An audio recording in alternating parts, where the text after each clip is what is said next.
जब किसी व्यक्ति की मृत्यु होती है तो लोग समझ लेते हैं कि सब कुछ समाप्त हो गया।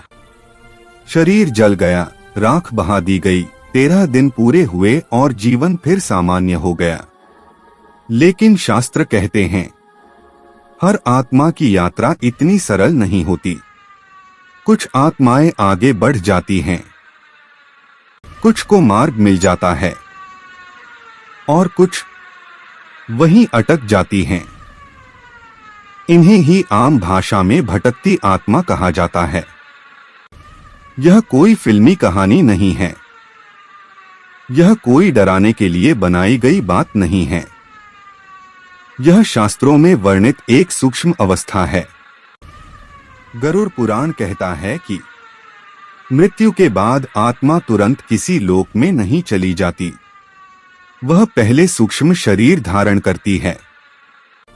इस अवस्था में आत्मा के पास मन होता है, स्मृति होती है, इच्छाएं होती हैं, लेकिन शरीर नहीं होता। यहीं से समस्या शुरू होती है। आत्मा देख सकती है, महसूस कर सकती है, लेकिन बोल नहीं सकती, छू नहीं सकती। अब जरा सोचिए, जिसे जीवन भर भूख लगी तो उसने खाना खाया, प्यास लगी तो पानी पिया, ठंड लगी तो वस्त्र पहने, वही आत्मा अचानक इन सब से वंचित हो जाए। यह अवस्था बहुत कष्टदायक होती है। लेकिन हर आत्मा भटकती नहीं है। भटकती आत्मा वही बनती है जिसकी मृत्यु के समय मन बहुत अशांत होता है, जिसकी इच्छाएं अधूरी रह जाती हैं, जिसका मोह बहुत गहरा होता है, जिसकी मृत्यु अचानक होती है। दुर्घटना, आत्महत्या, हत्या या अत्यधिक मानसिक पीड़ा में हुई मृत्यु। ऐसी आत्मा को यह स्वीकार ही नहीं होता कि शरीर छूट चुका है। वह सोचती है, मैं अभी यही हूं, मेरा घर यही है, मेरे लोग यही हैं।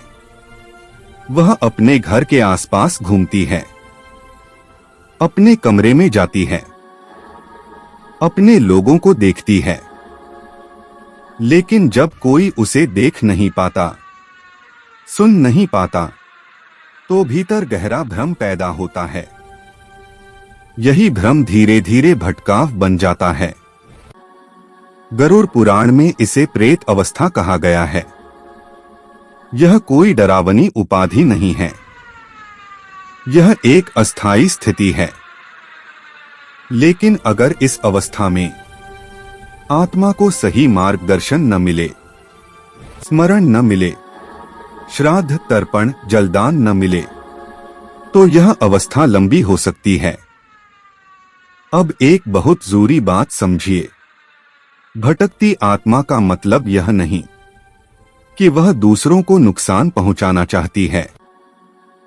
वह कोई राक्षस नहीं है, वह कोई शत्रु नहीं है। वह केवल दुखी और भ्रमित होती है।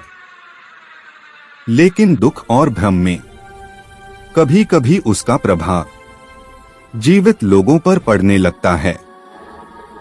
यह प्रभाव कैसे आता है? शास्त्र कहते हैं, जब कोई आत्मा बहुत समय तक एक ही स्थान, एक ही व्यक्ति या एक ही इच्छा से जुड़ी रहती है, तो उसकी ऊर्जा वहां जमा होने लगती है। इससे उस घर में अजीब सी भारीपन की अनुभूति होती है। बिना कारण डर, बिना कारण उदासी, नींद में बाधा, बार बार बुरे स्वप्न।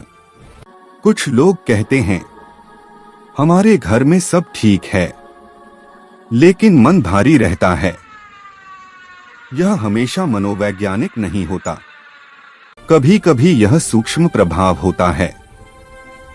लेकिन फिर वही बात दोहराता हूं, यह डराने के लिए नहीं है, यह समझाने के लिए है।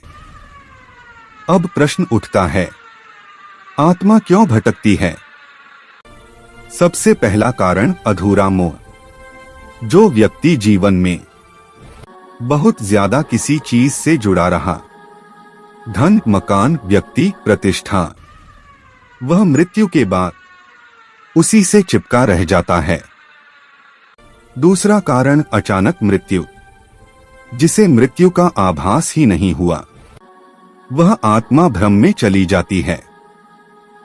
तीसरा कारण अपराध बोध, जिसने जीवन में बहुत गलत कर्म किए, जिसे पश्चाताप रहा, वह आत्मा स्वयं को दंड देती रहती है।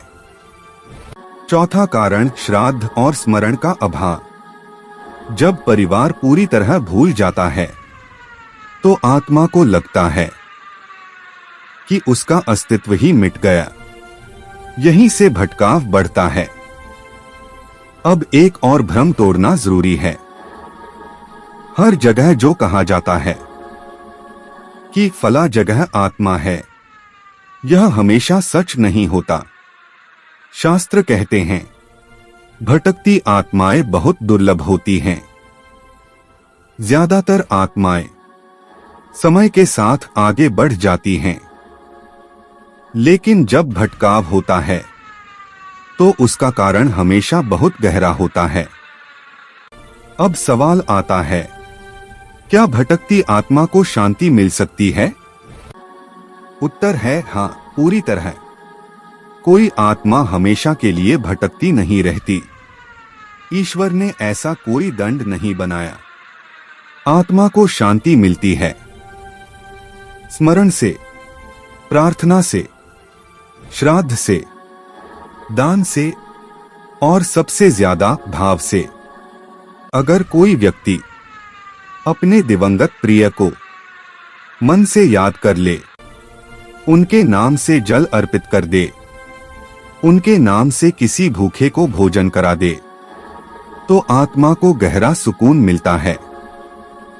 शास्त्र कहते हैं आत्मा को शब्द नहीं चाहिए, उसे भावना चाहिए। अब अंत में एक बहुत गहरी बात समझिए।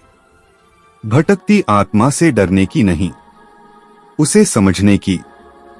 उसके भी सपने थे, उसके भी अपने थे, और जो व्यक्ति अपने जीवन को धर्म, सत्य और करुणा से जीता है, उसे मृत्यु के बाद भटकना नहीं पड़ता। इसलिए शास्त्र कहते हैं मृत्यु से पहले जीवन को सही कर लो, क्योंकि जैसा जीवन वैसी मृत्यु और वैसी ही अगली यात्रा।